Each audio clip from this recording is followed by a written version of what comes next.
वंदे मातरम। हम देखेंगे public finance में फिस्कल पॉलिसी को, राजकोषीय नीति। अगर आप कोई भी चीज लें तो उसके लिए हमने आपको एक फार्मूला बताया है कि वो है N=I। Necessity is mother of invention. आप ये देखेंगे क्यों आ रहा है वो, उसकी आवश्यकता क्या है। तो होती क्या है कि हमने आपको इसके पहले भी कई बार कहानी सुनाई है माइक्रो इकोनॉमिक्स में, ठीक। या उसके बाद जब हमने राष्ट्रीय अर्थशास्त्र शुरू किया था, भारतीय अर्थव्यवस्था, तो उसमें भी हमने आपको कहानी सुनाई। यहाँ पे जरूरी है सुनाना क्योंकि जो पूरी चीजें हैं, फिस्कल पॉलिसी, राजकोषीय नीति, उसी से संबंधित है। होता क्या है कि 1929 में महामंदी आती है, ठीक है। उसके पहले जो जो भी नियम थे वो क्लासिकल के नियम थे। उन्होंने कहा था कि सरकार की इंटरवेन नहीं होनी चाहिए अर्थव्यवस्था में। इसलिए नहीं होनी चाहिए क्योंकि जो मार्केट की शक्तियां हैं, डिमांड और सप्लाई, मांग और पूर्ति, वो सतत समायोजन के द्वारा उसको इस्टेब्लिश कर देते हैं। और जो उनकी देखिए मान्यता ये है कि अर्थव्यवस्था में पूर्ण रोजगार है।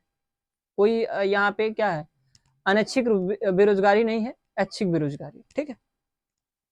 लेकिन जब मंदी आती है, महामंदी 1929 में, तब ये होता है कि नई अर्थव्यवस्था में सरकार की आवश्यकता है इंटरवेन करने की। और उन्होंने कहा कि अगर लोगों का कल्याण करना है तो हमें सरकार की इंटरवेंशन जरूरी है, और जितना ज्यादा कल्याण चाहिए उतना ज्यादा सरकार प्लान बनाए उसके लिए, नहीं तो कल्याण नहीं होगा, ठीक। अब होता क्या है बीच में कि जब 1929 में आती है महामंदी, ठीक है, तो उसमें लोगों के पास क्रय शक्ति नहीं होती, खरीदने की पैसा नहीं होता है। मांग तो होती है लेकिन प्रभावपूर्ण मांग नहीं होती, अर्थात वो खरीदने की पैसा ही नहीं होती। तब जाके अमेरिका ने बुलाया जेम्किंस को, ब्रिटेन के अर्थशास्त्री थे। उन्होंने कहा कि रिसर्च करिए और बताइए कि ऐसा क्यों है, यूरोप में महामंदी क्यों है। क्योंकि अगर आप देखें मंदी और उतार चढ़ाव, ये सारी फ्लक्चुएशन, साइक्लिकल फ्लक्चुएशन, तो ये मुख्य रूप से कहाँ पे आती है, ध्यान दीजिएगा, ये है पूंजीवादी अर्थव्यवस्था, कैपिटलिस्ट इकोनॉमी में ये आता है, ठीक है। उच्चावचन, आर्थिक उच्चावचन, तो आर्थिक उच्चावचन आया था, देखिए बाद में अभी 2023 में भी आया, जर्मनी में, यूरोप में चल दिया है उच्चावचन, मतलब व्यापार चक्र में असंतुलन, वहां पे देखिए मंदी आ गया है ना। 2008 में भी आई थी आर्थिक महामंदी। तो इस तरीके से उस वहां पे एक समय के बाद वहां पे आर्थिक उच्चावचन आता रहता है। भारत में उतना क्यों नहीं आता है, क्यों नहीं आएगा, इसके भी कई रीजन है, लेकिन अभी हम उस पर नहीं जाएंगे। तो फिस्कल पॉलिसी 1929 में, 1929 से लेकर 1933 तक ये महामंदी चली थी, ठीक है। तो उसके लिए अमेरिका ने उन्हें बुलाया, जेम्किंस को, और उन्होंने एक किताब दिया, the general theory of employment, interest and money, 1936 में। और उसमें उन्होंने उसके उल्लेख किया है कि किस प्रकार से महामंदी को दूर किया जा सकता है। उन्होंने कहा कि सरकार की इंटरवेन जरूरी है, और जितना कल्याण करना है लोगों का उतना अधिक सरकार इंटरवेन करे। क्योंकि अब हम इसको स्टेप वाइज लेके चल रहे हैं। आई होप आप लोग को समझ में आ रहा है। अगर समझ में आया तो लाइक शेयर सब्सक्राइब जरूर करिएगा। खैर, अगर कोई आप कमेंट जरूर करें कि आपको कैसा लग रहा है, ठीक है। अब इसके अलावा अगर हम देखें फिस्कल पॉलिसी में, तो ये फिस्कल पॉलिसी है क्या, क्योंकि इसकी आवश्यकता क्यों पड़ी। हमने बताया कि महामंदी के कारण इसकी भूमिका हुई, तो किस रूप में हुई, बजट के रूप में। जब सरकार इंटरवेन का माध्यम क्या है, जब सरकार अर्थव्यवस्था में कैसे प्रवेश करे, तो उसका एक माध्यम बना बजट, पब्लिक बजट जिसे हम बोलते हैं। बजट के माध्यम से सरकार इंटरवेन करती है, बजट के माध्यम से।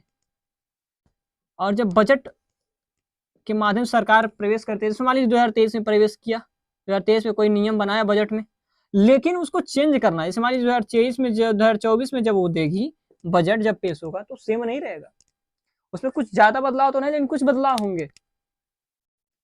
जो अर्थ इकोनॉमिक की जो आवश्यकता होगी, अर्थव्यवस्था की जो आवश्यकता होगी, चाहे जिस भी देश में हो, केवल भारत के संबंध में नहीं है, किसी भी देश में, जैसे भी, जैसे मान लीजिए जिस प्रकार से उस समय क्या आवश्यकता है, इस समय 2023 में किसी और चीज की आवश्यकता है। इंफ्रास्ट्रक्चर तो मतलब अभी जरूरी ही है, चूंकि विकासशील देश है। तो उसके अलावा अगर 2024 में जाएंगे तो कुछ किसी और चीज की भी थोड़ा सा आवश्यकता हो सकती है। तो सरकार बजट, उस बजट में क्या होगा, तो बजट में उसका प्रावधान होगा। तो प्रावधान किस प्रकार से किया था, बजट को चेंज कहां से किया था, उसके लिए इंपॉर्टेंट है फिस्कल पॉलिसी। राजकोषीय नीति क्या है, इसी नीति के द्वारा सरकार बजट में चेंज करती है और मनवांछित फल लाती है। कहां पे, अर्थव्यवस्था में। क्यों लाती है, क्योंकि लोगों का कल्याण करना। लोगों का कल्याण क्यों करना है, लोगों का कल्याण इसलिए करना है क्योंकि जो वर्तमान में जो इकोनॉमी है वो political economy, real economy is political economy. और वर्तमान में पॉलिटिकल पार्टी क्या होते हैं, लीडर बनते हैं। सरकार तो किसकी है, जनता की है, तो जनता जिसको प्रतिनिधि के रूप में चुनेगी वही सरकार बनाएगा। ठीक है। तो इसीलिए सरकार उनको चुने, जैसे मान लीजिए जितने भी लोग हैं, तो जो सरकार में अभी मान लीजिए वास्तव में मोदी जी हैं, तो मोदी जी सरकार में बने ही रहे, उनके लिए क्या, उसके लिए क्या आवश्यक है कि मोदी जी जनता के लिए काम करें, लोगों के वेलफेयर के लिए काम करें, कल्याण के लिए काम करें। अगर कल्याण के लिए काम नहीं करेंगे तो कोई दूसरा पॉलिटिकल पार्टी को जनता द्वारा चुन लिया जाएगा। तो इसीलिए सरकार क्या करती है, लोगों का कल्याण करती है। आई होप आप लोग को सारी चीजें समझ में आ रही होगी। अब कल्याण कैसे हो, तो देखिए कल्याण क्या है, कैसे हो, तो वो उद्देश्य में हम देखते हैं कि फिस्कल पॉलिसी के उद्देश्य क्या है। ठीक है, कल्याण, तो कल्याण कैसे हो, मान लीजिए फिस्कल पॉलिसी का उद्देश्य है लोगों का कल्याण करना, तो कल्याण कैसे होगा, ऐसे होगा। देखिए एलोकेशन ऑफ रिसोर्सेज बढ़िया, अर्थात संसाधनों का जो आवंटन है वो बढ़िया तरीके से हो, संसाधनों का आवंटन बढ़िया हो, एलोकेशन ऑफ रिसोर्सेज बढ़िया हो। क्यों ये क्यों बढ़िया हो, देखिए कैसे। अगर मान लीजिए कि दो प्रकार के गुड्स हैं, हम ये केवल दो प्रकार के गुड्स ले रहे हैं, यहाँ पे हम केवल दो प्रकार के गुड्स लेंगे। एक है मान लीजिए लग्जरी गुड्स, लग्जरी गुड, और एक है नेसेसरी गुड। ठीक है, तो अब लग्जरी गुड अपर क्लास के लिए है, अपर इनकम के लिए, और नेसेसरी गुड क्या है, लोअर इनकम के लिए मांग होती है। तो अपर क्लास ने लग्जरी गुड की मांग की है, तो जो मतलब अर्थव्यवस्था है उसमें जो उत्पादक है वो कैसे, किसका उत्पादन करेंगे, अगर स्वेच्छा से उनको छोड़ दिया जाए तो वो लग्जरी गुड की उत्पादन करेंगे, क्योंकि उनमें अधिक लाभ है, कार बनाने में बहुत ज्यादा पैसा मिलता है ना, लाभ होता है। और जो नेसेसरी गुड है, जैसे नमक है, चावल इत्यादि बहुत सारी चीजें, तो इसमें मार्जिन बहुत कम होता है, इसमें बहुत कम लाभ होने की संभावना होती है। ठीक है, तो इसीलिए इसको उत्पादन नहीं करेगा निवेशक, या कहें तो जो प्रोड्यूस कर रहा है वो क्या करेगा, कंपनियां क्या करेंगी, नेसेसरी गुड का नहीं लग्जरी गुड का उत्पादन करेंगी। लेकिन सरकार को कल्याण स्थापित करना है तो क्या करेगी कि टैक्स लगाएगी, सरकार लग्जरी गुड पे टैक्स लगाएगी, और जो नेसेसरी गुड है इसको क्या करेगी, सब्सिडी देगी।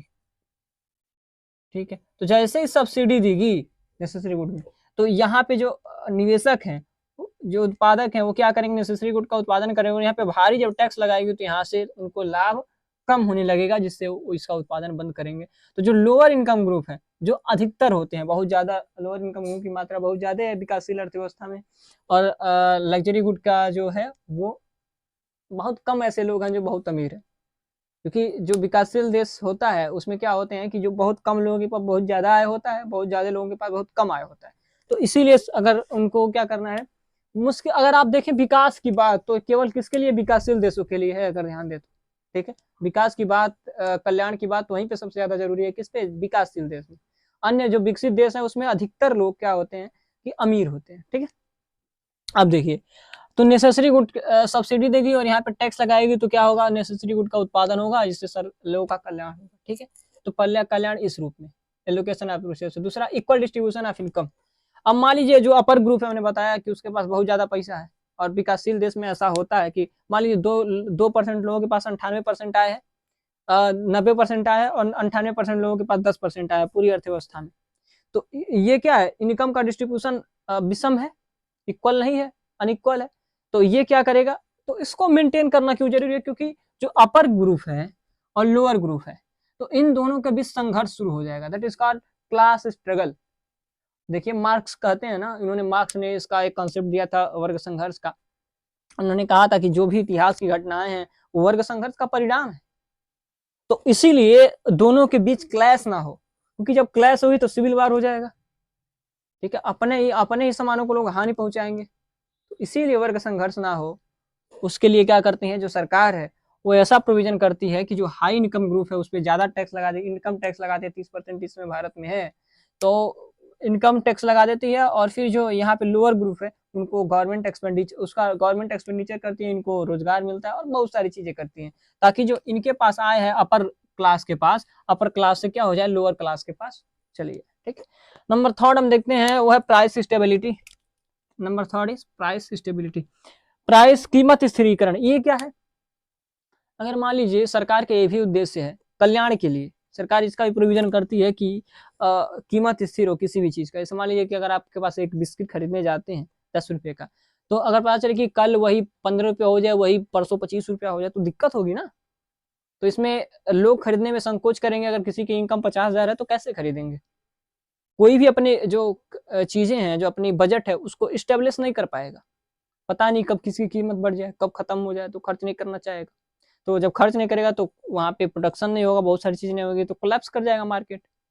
तो कीमत में स्थिर बना रहे। जैसे मान लीजिए 10 रुपए का बिस्किट है तो 10 साल तक लगभग 10 ही का रहे, 5 साल तक 10 ही का रहे। हाँ, हो सके कि बाद में एक आध रुपए चेंज हो जाए, वो बात अलग है, लेकिन अधिकतर समय पे वो क्या रहे, लगभग एक प्राइस पे रहे। मतलब सरकार इस कोशिश करती है कि लगभग वो एक प्राइस पे बना रहे। तो उसी को हम बोलते हैं प्राइस स्टेबिलिटी। और जो प्राइस स्टेबिलिटी में देखिए, जो लोअर इनकम ग्रुप है वो बहुत ज्यादा प्रभावित होता है। जैसे मान लीजिए इन्फ्लेशन बढ़ा, प्राइस स्टेबिलिटी डिस्टर्ब हुई, तो लोअर इनकम ग्रुप है जिसके पास पैसा कम है, उसको बहुत दिक्कत होती है।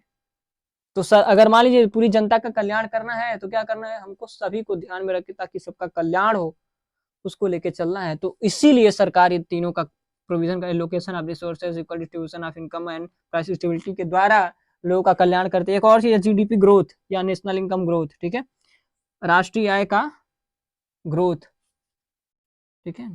यहाँ पे लिख देते हैं नेशनल इनकम का ग्रोथ, समृद्धि और राष्ट्रीय आय की। क्योंकि अगर मान लीजिए लोगों का कल्याण करना है तो राष्ट्रीय आय भी तो बढ़े, पैसा भी बढ़े। क्योंकि अगर राष्ट्रीय आय ही नहीं बढ़ेगा तो किसके दम पे आप कल्याण करेंगे, कैसे लोगों का कल्याण होगा?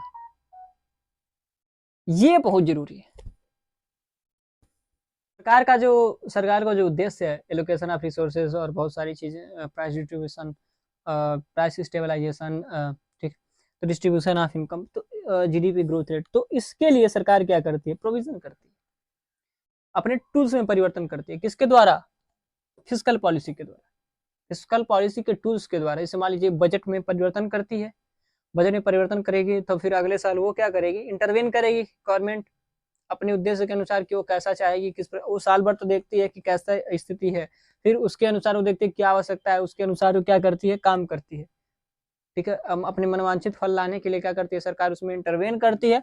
और वो जो फिस्कल पॉलिसी के टूल्स हैं, फिस्कल पॉलिसी को ध्यान दीजिए, बजटरी पॉलिसी भी बोलते हैं, तो इसका जो टूल्स है उसमें हम परिवर्तन करते हैं, सरकार परिवर्तन करती है। और फिर क्या परिवर्तन करती है, प्रोविजन ऑफ टैक्स करती है, टैक्स में परिवर्तन, गवर्नमेंट एक्सपेंडिचर में परिवर्तन, ट्रांसफर पेमेंट में एंड पब्लिक डेब्ट में। अमूमन इसमें परिवर्तन करके सरकार क्या करती है, मनवांछित फल लाने के लिए अर्थव्यवस्था में लोगों का कल्याण करने के लिए प्रयासरत रहती है, प्रयास करती है। इनके माध्यम से उसका उद्देश्य है कल्याण करना, ठीक है। उसके लिए लोकेशन ऑफ रिसोर्सेज और बहुत सारी चीजें मैंने बताया, price stabilisation, equal distribution of income, GDP growth rate, high GDP growth rate, high national income, उसका उद्देश्य होता है जिससे लोगों का कल्याण होगा। और उसके लिए सरकार फिस्कल पॉलिसी के, ये वो भी बजट का ही उद्देश्य है। वो किसका उद्देश्य है, बजट का उद्देश्य। और जो बजट का उद्देश्य है वो सारी चीजें, वो फिस्कल पॉलिसी का भी उद्देश्य, क्योंकि फिस्कल पॉलिसी बजटरी पॉलिसी है, ध्यान दीजिएगा। जो बजट में है तो बजट में चेंज करने के लिए क्या करती है सरकार, बजटरी पॉलिसी लगाती है। बजटरी पॉलिसी के माध्यम से सरकार बजट में चेंज करती है। और चेंज क्या करती है उसमें, कि जो बजट के टूल्स है, आप बोल सकते हैं बजटरी पॉलिसी के जो टूल्स है उसमें परिवर्तन करती है। तो बजटरी पॉलिसी के टूल्स क्या क्या है, टैक्स है, government expenditure, transfer payment, public डेब्ट। तो इसमें परिवर्तन के द्वारा सरकार क्या करती है, अपने बजट में चेंज करती है। और फिर अगले साल वो क्या करती है, क्योंकि अब भारत में तो क्या एक साल के लिए बनता है बजट, तो फिर अगले साल प्रवेश करती है किसके माध्यम से, इसमें चेंज होने के बाद फिर उसमें इंटरवेन करती है। किस लिए चेंज करती है, लोगों का कल्याण। लोगों का कल्याण क्यों हो, लोगों का कल्याण इसलिए सरकार करती है क्योंकि जो वर्तमान में, आप कहेंगे कि लोगों का कल्याण सरकार क्यों करे, क्या जरूरत है, अगर ना करे तो क्या होगा। तो ये होगा कि जो वर्तमान में जो सरकार किसकी है, पब्लिक की है। जो सरकार है वो पब्लिक गवर्नमेंट है, जो गवर्नमेंट है पब्लिक की है। तो होता क्या है कि जो इसका लीडर बनता है, गवर्नमेंट का मतलब लोगों, जो जनता का लीडर बनेगा वो कौन है, political party. Real economy is political economy. तो यहाँ पे पॉलिटिकल पार्टी के लीडर उठते हैं, ठीक है। और वो प्रतिनिधित्व करते हैं अपने अपने पार्टी के। बहुत सारे लोग, जैसे भाजपा का मोदी जी कर रहे हैं, कांग्रेस के भी, तो उसका तो पता नहीं चलता है कि सोनिया गांधी है कि राहुल गांधी है, कौन है, अलग अलग, खैर बहुत सारी चीजें हैं, सब मालिक हैं अपने में। तो उसके लिए अगर आप देखेंगे तो सारे लीडर उठते हैं चुनाव में, तो जिसको सही लगता है, जो जनता है उसको सरकार चुनती है, मतलब लीडर चुनती है अपने आप। और लीडर चुनती है तो उनको क्या चाहिए, उनको उनकी उम्मीद होती है कि फिर सरकार हमको अगले साल चुनेगी, और इसके लिए वो क्या करते हैं, लोगों का कल्याण करते हैं, संबंधी काम करते हैं, लोगों के कल्याण संबंधी। नहीं करेंगे तो जनता उनको क्या करेगी अगले साल, मतलब जब भी चुनाव होगा उनको डिसमिस कर देगी और वो बिना पावर के हो जाएंगे। पावर होने में बहुत लाभ है ना। तो ये सारी चीजें हैं, सरकार इसीलिए क्या करती है, प्रोविजन ऑफ सारी चीजें फिजिकल पॉलिसी का प्रोविजन करके क्या करती है, इन सब में tax, government expenditure, transfer payment और पब्लिक डेब्ट के रूप में काम करती है।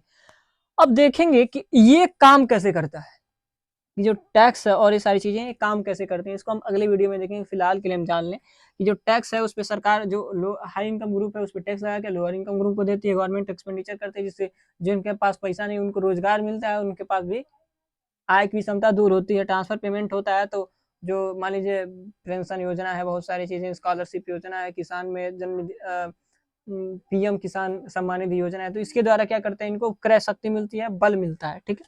पब्लिक डेप्ट क्या है, जब सरकार इनके माध्यम से, जैसे जो भी चीजें हैं, जब पैसा सरकार के पास नहीं होता है सारे प्रोविजन करने के लिए, टैक्स से पैसा नहीं जुटा पाती है, फी एंड फाइन से पैसा नहीं जुटा पाती है, तो सरकार क्या करती है, सरकार पब्लिक डेप्ट लेती है, मतलब कि ऋण लेती है उद्देश्य को पूरा करने के लिए। अर्थात सरकार के पास जो काम है वो अपने पैसे से पूरा नहीं हो पाता है, जो सरकार टैक्स के माध्यम से जुटाई है, जो कि मेजर कंट्रीब्यूशन टैक्स का होता है, तो जब सरकार टैक्स के माध्यम से जुटाई अगर उसमें नहीं हो पाता है तो सरकार ऋण लेती है, इंटरनल या एक्सटर्नल।